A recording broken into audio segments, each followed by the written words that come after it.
Afraid of maximalism in a small space? You needn't be. Last time, we took a look at my entrance hall. This time around, we're exploring my living room. In a studio apartment, the living room is the jack of all trades. It will be the place you spend the most time, eat, entertain guests, most likely sleep. It can be a hard room to get right, but I'm pretty comfortable in this room, so I must have gotten a few things right. So the apartment was not in great shape when I moved in. There had been damage to the plaster, there had been water damage, the paint was peeling, there was wear on the floor, and there had even been structural damage. But what really sold me on the apartment was the view of the Chelsea Hotel. Looking out that window and seeing the iconic Chelsea Hotel sign really was a wonderful thing to think about living with. And so that's one of the reasons that I bought the apartment. Another reason was the beautiful light that came in these windows that are in front of me. It's southern exposure, so the light is just unparalleled. And so much so that it is at sometimes a bit of a problem. So I realized that I would have to mitigate the light with window treatments. I decided on a pinch-pleat drape with a cornice and a sheer. That's a very 1970s style window treatment. I also decided to curtain across the entire wall, which is also very 1970s. Now this has afforded me an opportunity that I'll be explaining to you a little bit later. So the shears on the windows are actually what's referred to as a prehem. And a prehem is very wide fabric that has been hemmed along one edge. And in this case, the hem is actually a scroll work design. So it's very, very pretty. Now that doesn't show so much when the curtains are pulled back with the tiebacks. But in the winter, I generally close those shears to help mitigate some of that mid-afternoon light. And then the prehem really shines. It's very pretty to look at. So the next thing to talk about in here, I guess, is the walls and ceiling treatments that I've done. So I have painted all the walls in the room, and actually in the entire apartment, with a color called linen white. Now, every paint brand has a color called linen white. But, and I don't remember where this one came from, but it's a soft, creamy, off-white color that I think is very pretty and unifies the apartment with both that and the color of the trim, which is a Sherwin-Williams color called Canvas Tan. So those two colors are throughout the entire apartment, so it unifies all the different rooms with the different styles of interior that you'll see as I discuss things, and makes it all feel like one apartment. So the combination, I think, is very sophisticated. The wall behind me is done over in a vintage 1970s scan decor photo mural. Now, these murals were popular back then. They were used in rooms that were casual, or they were used in rooms that were very modern in design. So these photo murals were of all sorts of different subjects. This particular one is of the Glade Creek Grist Mill in West Virginia. And it's a very, very famous, I believe, national park in West Virginia. And it has sort of set the color scheme for the rest of the apartment, this sort of warm fall tone color scheme. And I am fond of orange. So now I am considering making a change to the wall here. This has been up for about 10 or 12 years. It's a little bit odd living with the season of fall all year round. I do like the colors that it is inspired throughout the rest of the apartment.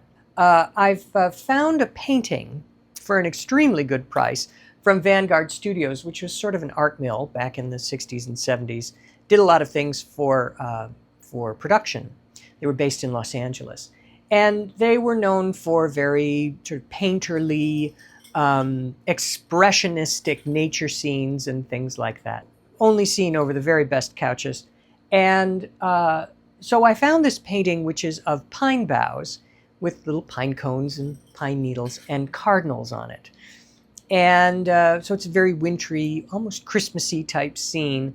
And it gave me the idea of perhaps changing this wallpaper out for a gold paper that has flocked green stripes on it, which I think would be very elegant across the whole wall. And then changing out the painting every season. So I'd put that one up for winter, and then I'd have another one for spring and summer and fall. I kind of like the idea. I'm sort of on the fence about it. What do you think about that idea? Would it be a sacrilege to remove the fall mural? Or do you kind of like the idea of changing out the scenes with paintings for the different seasons? So let me know down in the comments what you think, whether that's a good idea or not.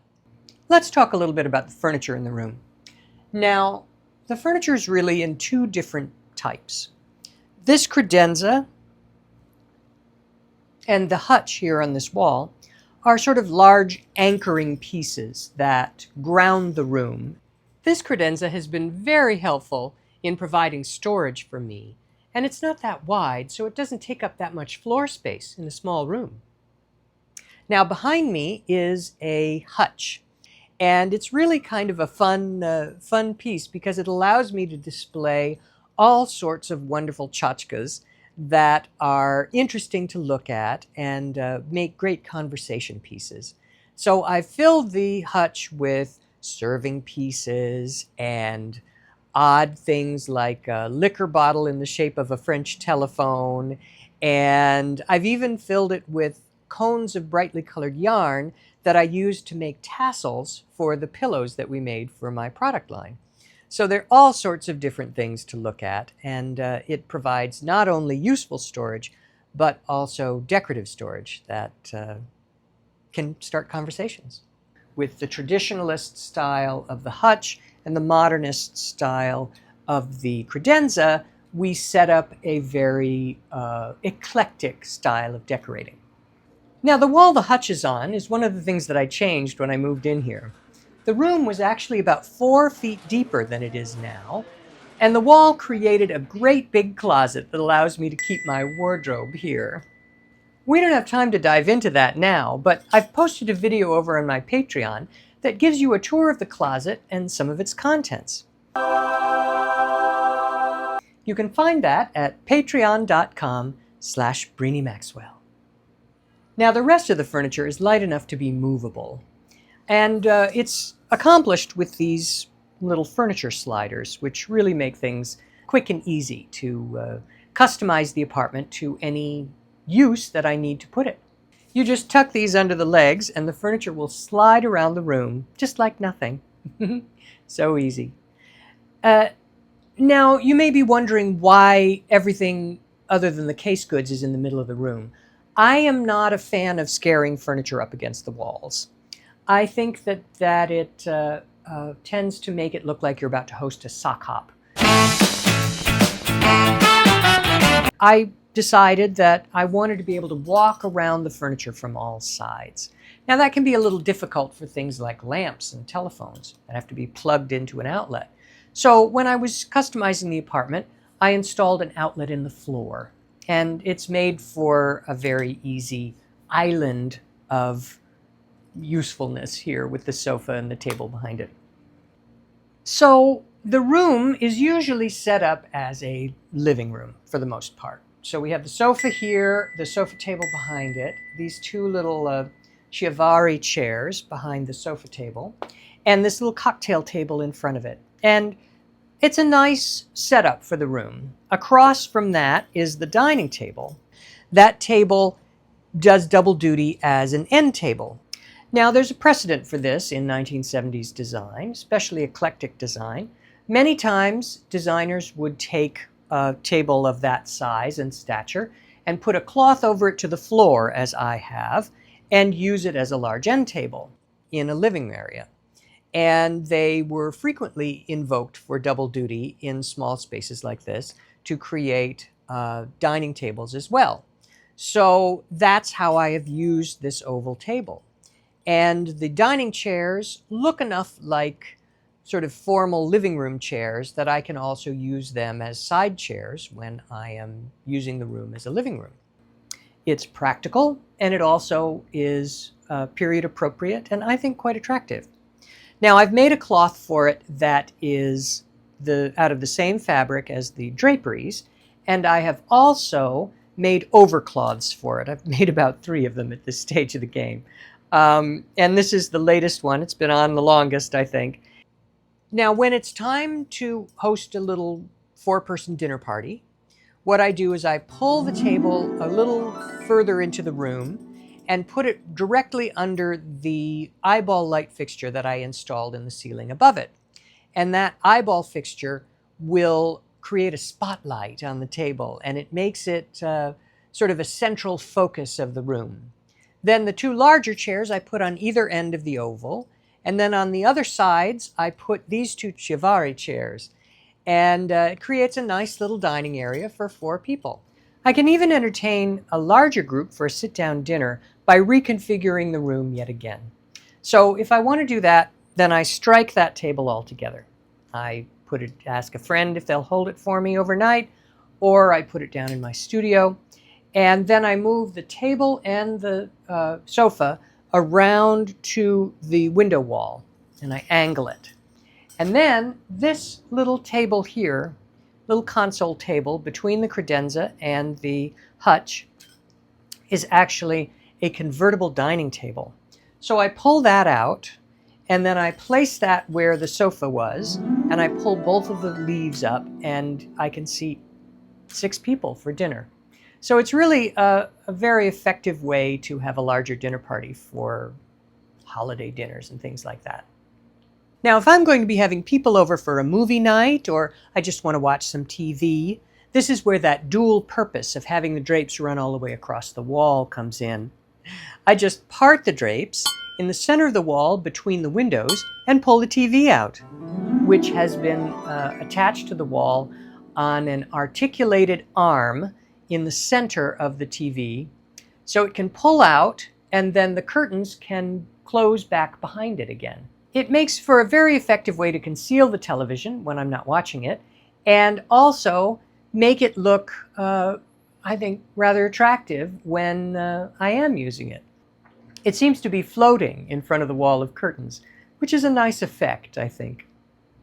Now, the television wall was customized for this. I actually installed a recessed panel on which to mount that arm so the TV could collapse flat against the wall and be less obtrusive when the curtain is in front of it. And then I ran all the wiring through the wall to this little cabinet over here, which is where the electronics are stored. And I customized the door by cutting out a hole from the middle of the door and covering it with speaker cloth that would allow the signal from the remotes to pass through. Next to the electronics cabinet is a wall of books, little bookshelf for fiction and literature. So now for sleeping, what happens is the couch folds out. I'm living my Mary Tyler Moore fantasies. So the sofa I picked up on Craigslist. It was a vintage sofa from probably around 1970. I did some research and I found an air over coil mattress called the Air Dream mattress for sofa beds. And it's been really very effective, a wonderful mattress to sleep on. Now, if you're wondering, I haven't been sponsored by them. And frankly, it hasn't been perfect. There's more information about that over on Patreon. But when it's working well, it's really very comfortable. It makes the mattress about the same thickness as a regular contemporary mattress. Now, as for the upholstery, I had the couch redone a little while after I picked it up in this wonderful orange fabric. It's a great original true vintage fabric that I found on eBay, and I love the undulating lines that suggest a mountain landscape in the desert. So now, when it comes time to go to bed, I unfold the bed, and I have these wonderful sheets for it. They're vintage 1970s Vera sheets in the shadow fern pattern, And I was lucky enough to find a matching blanket from a different company that is not actually Vera. So I have this wonderfully well-coordinated sheets and blanket set for the bed. And I even have a bedspread and shams that I don't really use. They tend to be a little bit more than I need, and so why would I need to put a bedspread and shams on when I put the bed away in the morning? But I do have it, and here's what it looks like when it's on. It's very pretty. I can even do a photo shoot in here by shifting everything up against the walls over there and putting up a seamless drop right here in front of the hutch. So there's all sorts of different things that can be done with the room. And it's, I think, a lesson in what you can do with small spaces in order to make them meet all of the needs that you would have in, say, a suburban home. So let's talk a little bit about the floor. So what's down right now is a carpet tile from Floor that I actually found on Craigslist. It's a Loden green, and I thought it sort of coordinated well with the lower portion of the wall mural, sort of that earthy brown and green kind of colors. And it's perfectly serviceable. It's very practical. You can pull up one of the tiles if you need to and wash it in the sink if you find you have a stain on it. But it's really not what I ultimately would like to have in here. My goal down the line is to put down a shag, something along these lines. Has a nice furry kind of shaggy quality. So that is what I'd like to do in here. So that's my living room. It may have taken me a little time to get it completed, but it's a really nice place to live and entertain now. Now, don't forget to come by my Patreon for that tour of my closet. Patrons also have access to a large library of Brini content and a Discord server where we have discussions about vintage and retro subjects. You can find all that and more at patreon.com/BriniMaxwell. A big thanks to those early adopters, the patrons who help make these videos possible with your membership on Patreon. I'll see you in my next video, which will be a tour of my kitchen. Until then, bye now.